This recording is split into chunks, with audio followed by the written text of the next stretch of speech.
गणतंत्र दिवस के मौके पर देश के जाबाज ऑफिसर्स को सम्मानित किया गया है। सबसे ज्यादा अवार्ड जो हैं वो उत्तर प्रदेश पुलिस को मिले हैं। वहीं इसी के साथ हमारे साथ भी उत्तर प्रदेश पुलिस के एक ऑफिसर हैं जिन्होंने बदमाशों के छक्के छुड़ा दिए हैं। यहाँ तक कि एक ऐसा गैंग था जिसका जब इन्होंने एनकाउंटर किया तो उस बदमाश को ढेर भी कर दिया था, लेकिन उस दौरान इनके पास जो बुलेट प्रूफ जैकेट पहनी हुई थी उस पर गोली भी लगी थी।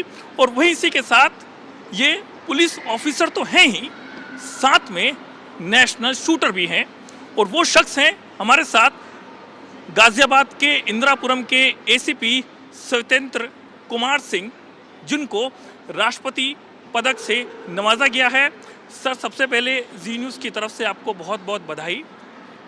जब आपको पता चला कि सर आपको ये अवार्ड मिलने वाला है तो उसका श्रेय किसको जाता है और कैसे एक जहन में खुशी हुई जो आप हमसे जो है शेयर कर सकते हैं? सर, कैसा लगा आपको? देखिए, पहली बात तो जब हम लोग यूनिफॉर्म पहनते हैं तो हमें ये सिखाया जाता है कि ये हमारी ड्यूटी है जो भी हमने किया।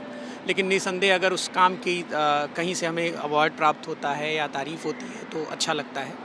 तो जब ये पता चला कि जो हमारे काम थे उसको लेके इस तरीके के पदक की घोषणा की गई है तो काफ़ी अच्छा लगा। सबसे पहले मैंने अपने गुरुजनों से, अपने घर में माता पिता से इस न्यूज़ को शेयर किया। इसके साथ साथ जो हमारे पुलिस डिपार्टमेंट में हमारे सीनियर्स हैं, जिनके नेतृत्व में, जिनके दिशा निर्देशन में ये चीज़ें संभव हो पाई, मैंने उनको फ़ोन करके धन्यवाद दिया। और निसंदेह अच्छा लगा ये हम लोगों के लिए कि ये हमारे फोर्स की हौसला अफजाई है, ये हमारे यूपी पुलिस की हौसला अफजाई है कि अगर हम अच्छा करते हैं तो उसका मान मिलता है। सर, मैं आपके बारे में पढ़ रहा था कि आपने जो दुजाना गैंग था, जब आप उसका एनकाउंटर कर रहे थे, उसके दोनों बदमाशों को ढेर कर दिया था। लगातार उनकी तरफ से फायरिंग हो रही थी, उसके बाद में आपने उनको जवाबी फायरिंग की। उस दौरान जो आपने बुलेट प्रूफ जैकेट पहनी हुई थी उस पर गोली लगी। जब गोली लगी तो जहन में क्या आया उस दौरान कि बदमाशों को तो ढेर कर दिया है, खुद को भी सेफ करना है, उसी के साथ में आपका जो पुलिस स्टाफ है उसको भी सेफ रखना है। तो कैसे था वो पूरा एनकाउंटर जिसके बाद आप लगातार चर्चा में आते हुए चले गए? सर, देखिए, जहाँ तक बात है कि गोली लगने के बाद जहन में क्या आया, तो आपको बताऊं कि वो मोमेंट ऐसा होता है कि उस समय ये नहीं समझ में आता है कि गोली लगी है या क्या है। उस समय बस ये रहता है कि अगर आप एज अ टीम लीडर अगर आप कहीं पे हैं तो सबसे पहले मन में ये रहता है कि जो हमारी लाइन ऑफ ड्यूटी है उसका पालन अच्छे से हो और साथ में हमारी जो फोर्स है वो सेफ़ रहे। एक लीडर के लिए इससे बड़ी बात और कुछ नहीं होती है। मैं देख रहा था सर, आपने सबसे ज़्यादा जो गाड़ियां चोरी होती हैं वो आपने करीबन 112 के आसपास जो है रिकवर की है। और ये डाटा जो मैंने पढ़ा तो पूरे ऑल ओवर इंडिया में सबसे ज़्यादा है। तो ये कैसे किया आपने और क्या कुछ ट्रिक थी जो और ऑफिसर्स हैं वो भी इसको आजमा सकते हैं, उसके बारे में बताएं?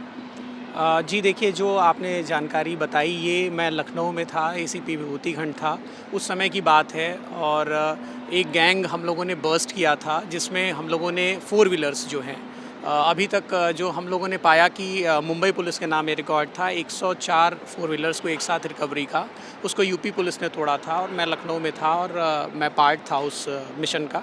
उसमें हम लोगों ने 112 गाड़ियाँ 4 व्हीलर्स को हम लोगों ने रिकवरी की थी। उसमें बहुत ही एक बड़ा गैंग था जिसमें बहुत अच्छा उनका मॉडस ऑपरेंडी था जो कि जल्दी पकड़ में नहीं आ रहा था। प्रॉपर हमारे 3 से 4 स्टेट के उसमें ऑपरेशंस ये हुए जिसमें से गाड़ियाँ आई जो है। इसमें 3-4 अलग अलग गैंगों ने, जैसे पंचिंग के लिए आप गाड़ी जो चोरी होती है 4 व्हीलर, आपको जान के आश्चर्य होगा कि जैसे हम कोई भी सामान खरीदने जाते हैं तो हम ऑर्डर करते हैं, तो ऑर्डर पे गाड़ियाँ चोरी होती थी। जैसे सपोज़ कि उन चोरों को ये ऑर्डर मिलता था कि हमें 2022 मॉडल की वाइट कलर की फॉर्च्यूनर चाहिए, तो इस जो ऑर्डर मिलता था तो फिर वो गैंग अलग अलग गैंगों से संपर्क करता था और वो एक्टिव हो जाता था। कोई इलाहाबाद में, कोई बनारस में, कोई गाज़ियाबाद में, कोई मेरठ में। फिर जहाँ पे भी ये गाड़ियाँ मिलती थी फिर उनकी डिलीवरी दिखाई जाती थी। इसमें काफ़ी चीज़ें इन्वॉल्व थी। इसमें जो टोटल लॉस और ऐसा चीज़ होता था कि गाड़ी लड़ गई और उसमें टोटल लॉस में जो गाड़ी जाती थी उसको ख़रीदा जाता था। उससे जो उनका यूनिक नंबर होता था, चेसिस नंबर होता था, वो पा लिया जाता था कम दामों में। और उसके बाद उस चेसिस नंबर की उन चोरी की गाड़ियों पर बिक्री होती थी। और वो बाकायदा मुरादाबाद में कुछ गैंग थे जो सिर्फ़ और सिर्फ पंचिंग का काम करते थे। वो पंचिंग करते थे, मतलब टोटल ये पूरा बिज़नेस था, एक बिज़नेस मॉडल ये रन कर रहे थे कि चोरी कोई और करेगा, पंचिंग कोई और करेगा, फिर वो सेकंड हैंड कार बाज़ार में आके वो बिकेगी और आप जब जाएंगे शोरूम पे, आप शोरूम में ख़रीद के गाड़ी को सेकंड हैंड कार शोरूम में जाके उस गाड़ी को ख़रीदेंगे, उसके बाद जब आप उस कार के कंपनी में जाएंगे और आप उसको कंप्यूटर पर चढ़ाएंगे तो नो डाउट चूँकि उस पर पंचिंग करके उसको वो वाली गाड़ी बना दी गई है जो चोरी की गई थी। तो वो वही उसकी मेकिंग दिखाएगी, वही उसका मेक दिखाएगा, वही उसका मालिक संख्या दिखाएगा, तो जिससे कि लोग उनके मूर्ख बनते थे। और ये पूरे ऑल ओवर यूपी क्या कहें कई राज्यों में इस तरीके की चीज़ें फैली हुई थी। अच्छा, मैं देख रहा था कि आपने एक लड़की थी जो सुसाइड कर रही थी, उसे बचाया, फिर उसको आपने बहुत नज़दीक जा कर के उसे देखा और उसके बाद में उसे इतना विश्वास दिलाया कि तुम्हारा पालन पोषण मैं खुद से करूँगा। वो कैसे एकदम से एक पुलिस ऑफिसर के जहन में आया, आपने देखा, उसको हैंडल किया, कैसे उसकी जान बचाई?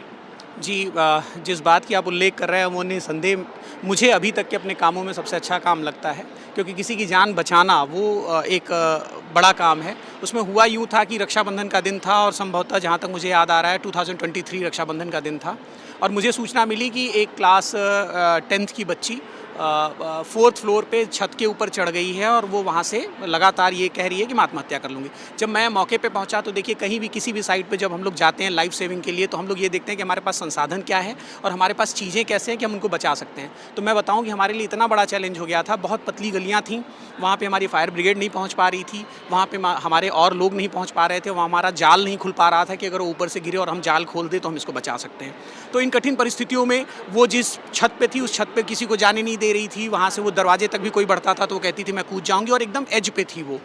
तो फिर मैं दूसरे बिल्डिंग के छत पे चढ़ा, दूसरी बिल्डिंग की छत से जाके धीरे धीरे मैंने उससे कम्युनिकेशन बनाना शुरू किया और वो कम्युनिकेशन लगभग मेरा उससे 2.5 घंटा चला। 2.5 घंटे की मेरी मशक्क़त के बाद फिर अचानक से जब वो किसी बात पे नहीं तैयार हो रही थी, एक तो सबसे बुरी बात ये थी कि उसकी माताजी का देहांत 2-3 महीने पहले हुआ था, जिससे वो बच्ची काफ़ी अंदर से डिप्रेशन में थी और बोर्ड का प्रेशर था। पिताजी 3 बच्चियां थीं उनको, पिताजी सुबह सर्विस में चले जाते थे, जॉब पे चले जाते थे, फिर उन्होंने किसी बात को लेके उसको डांट दिया था। इस वजह से वो ओवरऑल एक डिप्रेशन वाला उसका साइकिल बन गया था, जिसकी वजह से वो अपने आप को ख़त्म करना चाह रही थी।